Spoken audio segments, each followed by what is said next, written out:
Bonjour à tous, chers élèves de deuxième année niveau 1. Aujourd'hui, je vous propose un petit bilan sur les équations exponentielles et logarithmes. Quelles sont les différentes méthodes?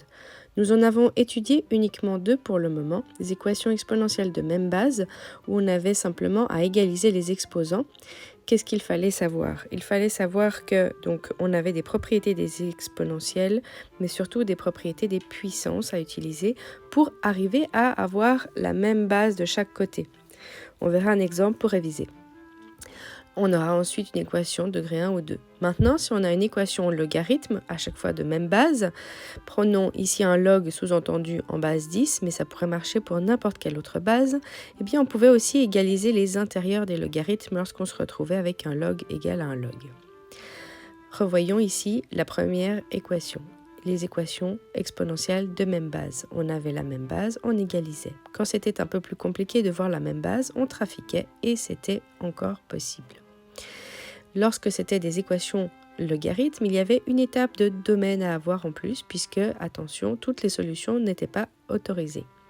On devait ensuite vérifier après la résolution que notre solution était bien dans le domaine. Domaine, c'est quand est-ce que toutes les intérieurs de logarithme étaient bien positifs. Maintenant, nous allons voir après ces deux nouveaux types d'équations, des équations exponentielles de base différentes. Ici, on n'a pas la possibilité d'égaliser, donc on va utiliser les logarithmes pour pouvoir descendre le x. Donc attention, ici, il s'agit d'une nouvelle méthode que l'on va étudier. Ici, que cela soit log ou ln, c'est égal, et bien vous allez pouvoir donc résoudre ces équations en passant à chaque côté de l'égalité avec un log ou ln. On utilisera les propriétés du logarithme. On aura aussi un autre type d'équation exponentielle ici, où on va avoir en fait un deuxième degré qui se cache et il faudra faire un changement de variable. On va poser un y égal à une exponentielle. Il ne faudra pas oublier de revenir à x après la résolution d'une équation du deuxième degré, soit avec des formules de Viette, soit avec une identité remarquable. Commençons par les exponentielles de base différentes. Ici, x est trop haut, on ne peut pas le trouver tout seul, il va falloir utiliser une propriété des logarithmes. Ici, c'est la propriété qui est dans l'étoile, qui permet de sortir l'exposant en multipliant. Donc ici, je passe toute mon égalité au log, ici la même base, base 10. J'utilise ma propriété étoile pour faire descendre mon x, mais il ne descend pas tout seul, il descend avec le plus 2. Il faudra donc bien ajouter des parenthèses, attention, sinon il y aura des fautes. Ensuite, on veut isoler notre x.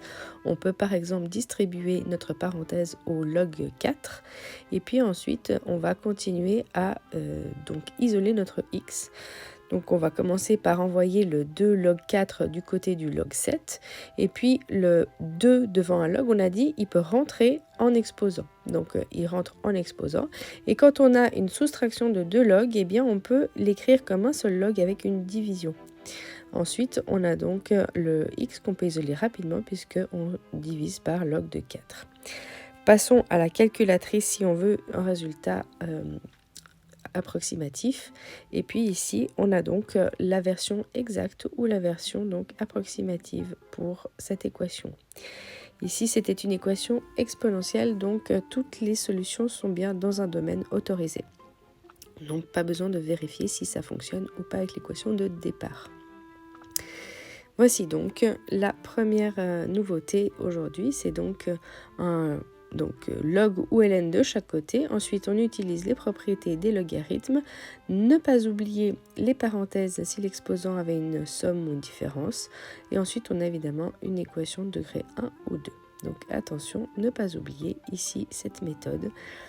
C'est un nouveau type d'équation. Passons ensuite à un autre type d'équation exponentielle encore, mais avec cette fois-ci 3 termes. C'est nouveau, 3 termes avec des additions ou évidemment soustractions.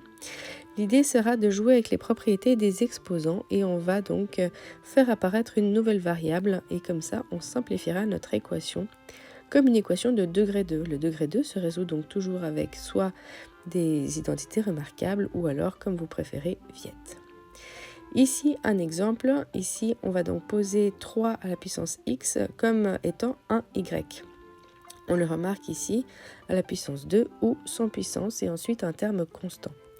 Je vous rappelle la méthode de la croix. La multiplication donne moins 27 et l'addition moins 6. Quels sont les deux nombres qui satisfont cela? Prenez cela comme une énigme. Eh bien, c'est moins 9 et plus 3. On a donc l'identité y moins 9 fois y plus 3, qui égale toujours 0. Donc y est soit égal à 9, soit égal à moins 3, chaque parenthèse étant égale à 0. N'oubliez pas qu'il faut retourner à x. Notre solution, c'est pour x que l'on cherche donc une solution. Donc ici, chacun des y, c'est un 3 puissance x. Il faudra résoudre donc deux petites équations exponentielles. C'est pour ça qu'il faut être bien au courant de ce que l'on fait dans les deux premiers types. Quand on a un nombre négatif, ce n'est pas possible puisqu'une exponentielle est toujours strictement plus grande que 0. Mais là, vous voyez, on a une équation exponentielle de même base. Donc la technique, c'est de faire apparaître la même base. 9, c'est 3 au carré. Et donc la solution, c'est 2. Et voilà, maintenant nous avons révisé chaque type. Il est temps de passer aux exercices. Je vous souhaite de bonnes révisions et attention, tout doit être bien compris puisque tout se mélange dans la suite. Amusez-vous avec les exponentielles, logarithmes et propriétés des exposants.